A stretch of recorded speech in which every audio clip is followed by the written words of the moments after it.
Hello everyone and welcome back to another video. I know it's been a while. So there is this scholarship from KAIST Korea. KAIST simply means Korea Advanced Institute of Science and Technology. It is a university that is very much science oriented and very much research oriented. It is found in Daejeon, South Korea. Daejeon is like the science and technology city of South Korea, which means a majority of companies that are very much science oriented, technologically oriented are found in Daejeon. In most cases, when students who are very much into the sciences, science and technology, when they complete their studies in Korea, they mostly pick up jobs in Daejeon, South Korea. So in this video, I'm going to talk about KAIST scholarship. This is for masters and PhD students. If you know you want to do your master's or PhD in South Korea and you are very much into the sciences or science and technology, then this video is for you. A couple of months ago, I did a video for undergraduate application into this same university. The application process into this university is still ongoing. So if you know you want to have a fully funded scholarship for undergraduate into a university that is very much science oriented, science and technology oriented, then I think you might want to click on the link on the top right hand corner of your screen and then watch the video there. There I explain the application process. So for this video, without wasting too much time, if you type KAIST Master's Program, it will take you to this KAIST Undergraduate and Graduate Program. Let's click on that. It will take us to this page. If you go down, you'd find the KAIST Undergraduate. Like I said before, the link is up there and the link will be at the end of the video.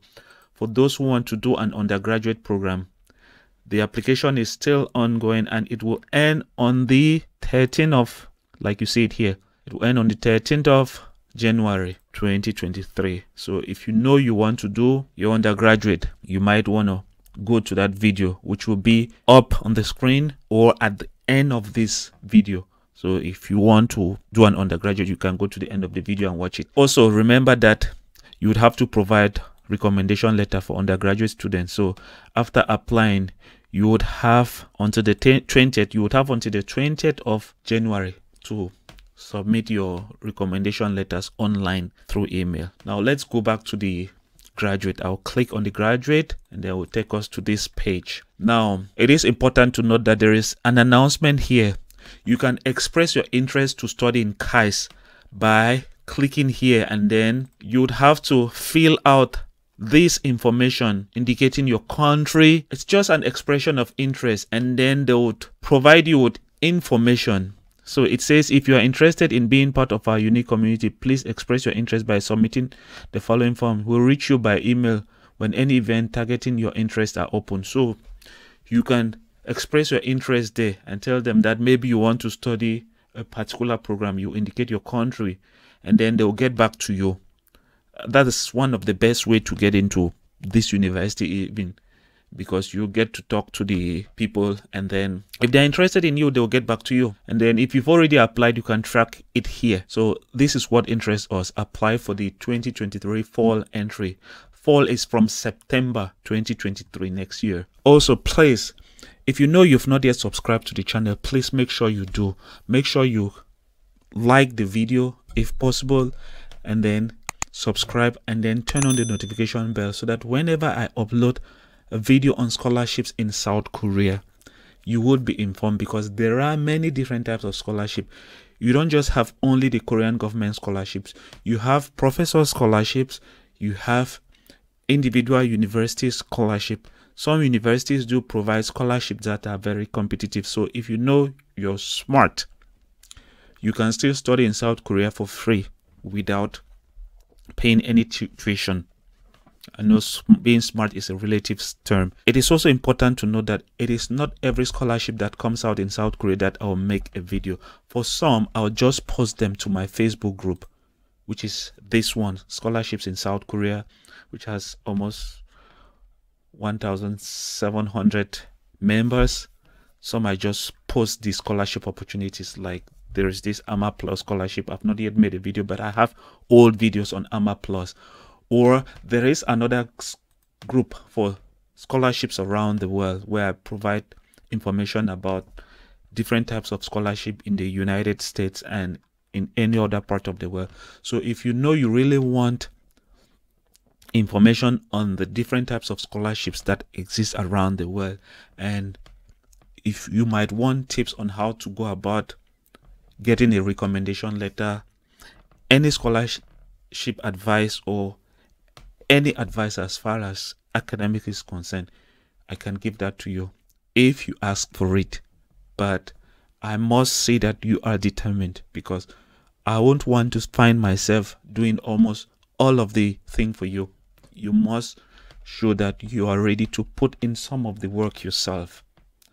That being said, if you want to have links to these scholarships, all you need to do is go to the videos. Like, for example, at the end of this video, if you go to the comment section, you would find a link to the group. That being said, let's get back to the video. Normally, you have two PDF files. This is the first one and this is the second one. Basically, those files are down here. That first file, this is it.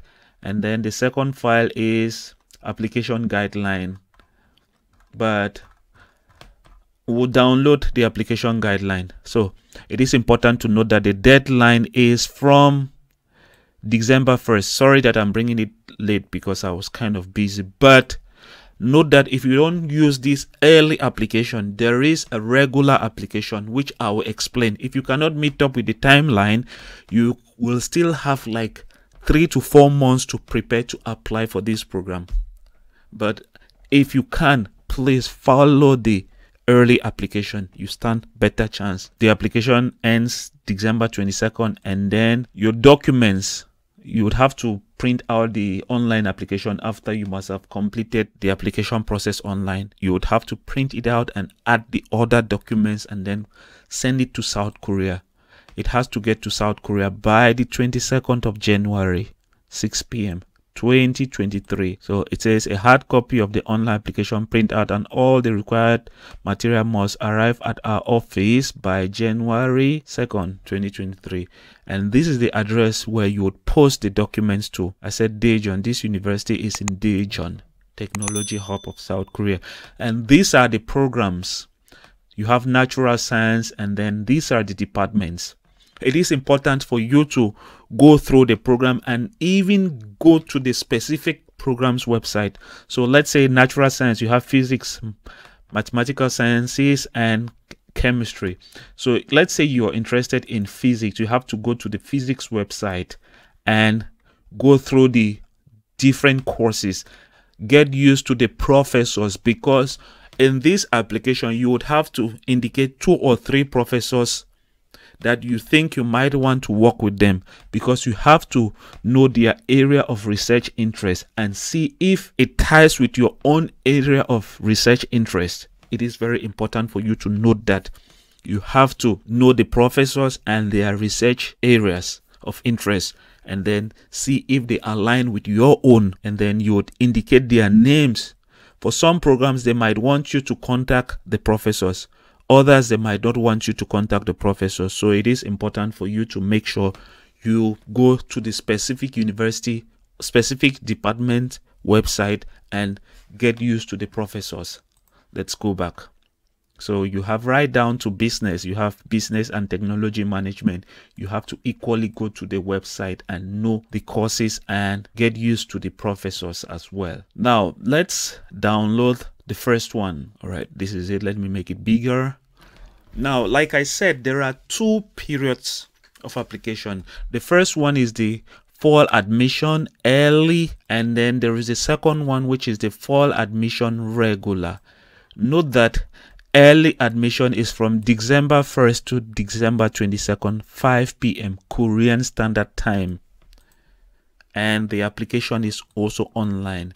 And then if you go down here to the regular admission, the application, online application, begins from February 28th right down to March 22nd, 5 p.m. 2023. If you cannot meet up with the early application, you can do the regular application next year, but I will advise you to go with the early admission because very few students usually apply for this and it's not that very competitive. Like I said, the application is online, and then the application is only complete after paying the application fee, and then the application system, the system will send in an automated email to your recommenders, because it is important to know that you would provide the emails of those who are going to send in your recommendation letter. Then once you pay the fee, they will send them an email requesting for your recommendation letter. You cannot send hard copy. They would send it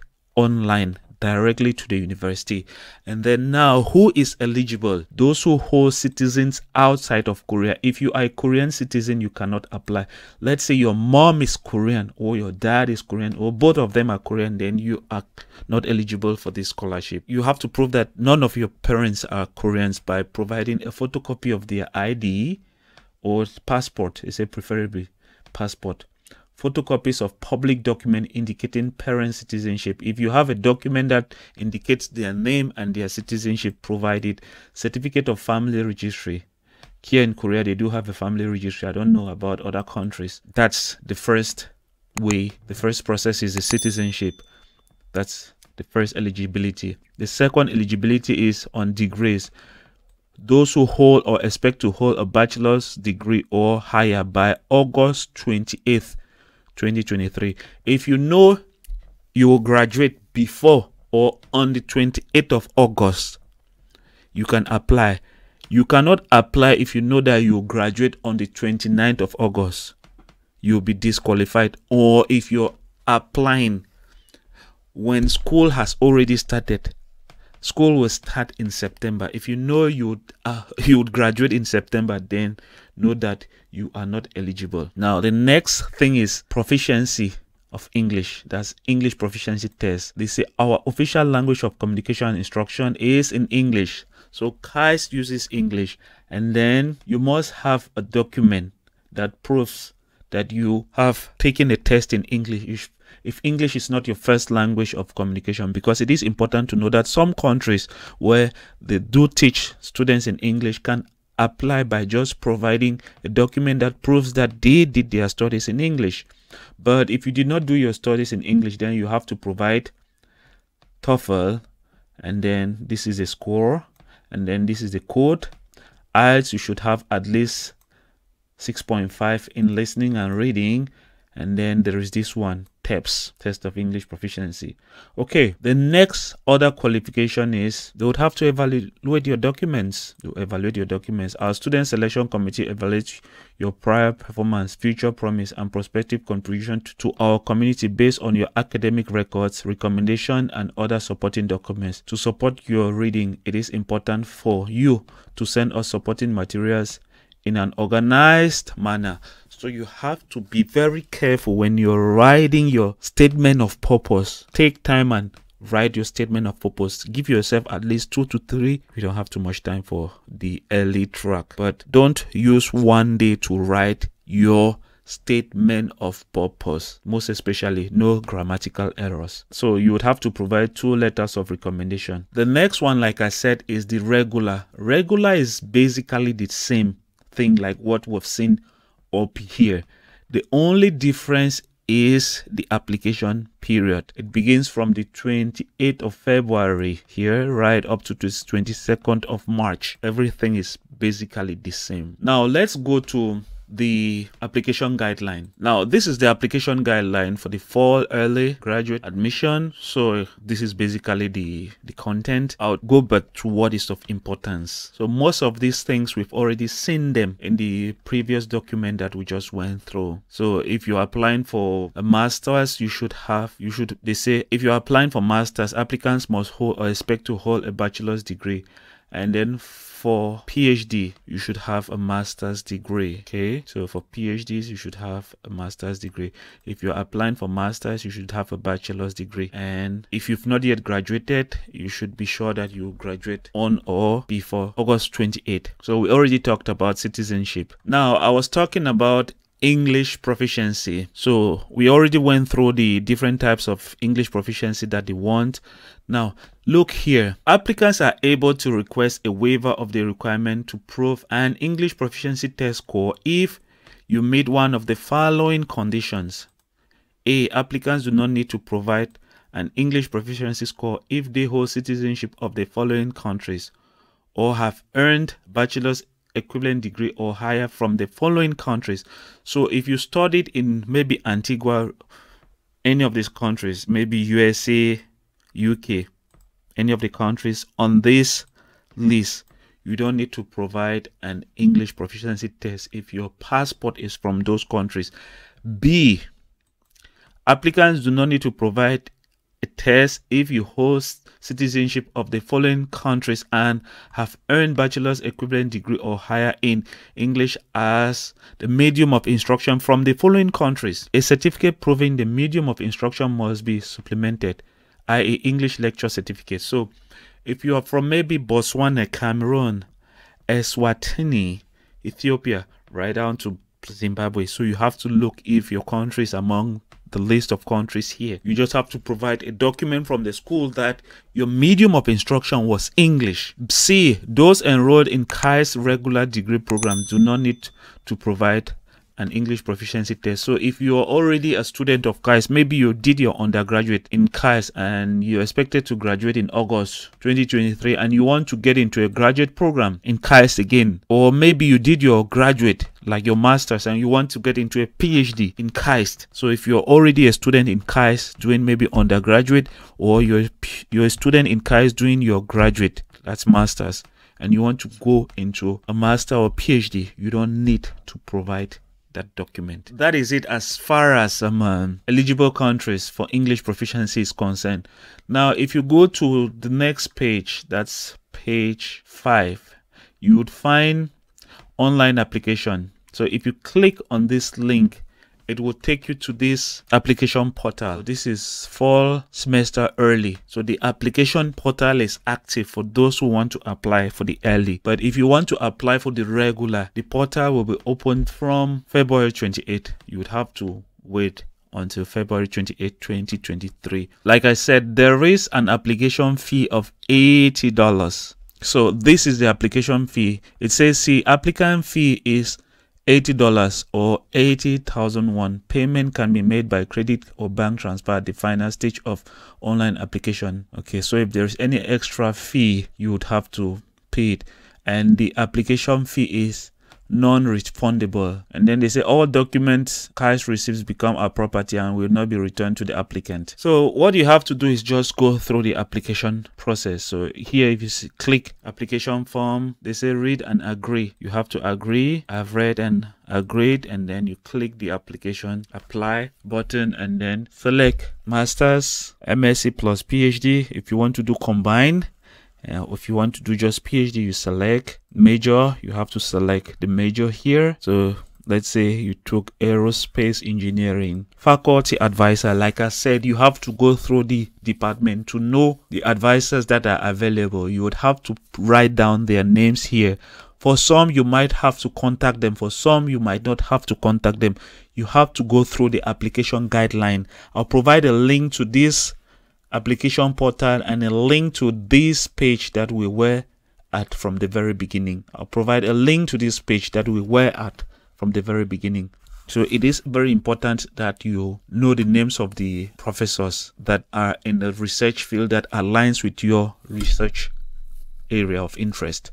So you have to input your name, email, you have to create password because you would need to access this portal to like follow the progress of your application. You would have to equally upload a picture, your nationality, date of birth, alien registration. This one does not have this type of asterisk, which means alien registration is the ID card in Korea. If you're out of Korea, you cannot have it, but if you're in Korea, you would input it. If you're already in Korea, you have to provide a mobile number and then your address. If you have a phone in Korea, you have to put it and then you create an account. When you're done with that, it will take you to the next step, step 2, step 3, right up to the end. At the end, you have to print out the application form, add it to the other supporting documents, and then post it to South Korea. That being said, this is the end of the video. I think this video has been very long. Like I said, for those who are interested in the undergraduate version of this scholarship, you can select the video at the end of this video and then apply. That being said, I'll see you in the next one.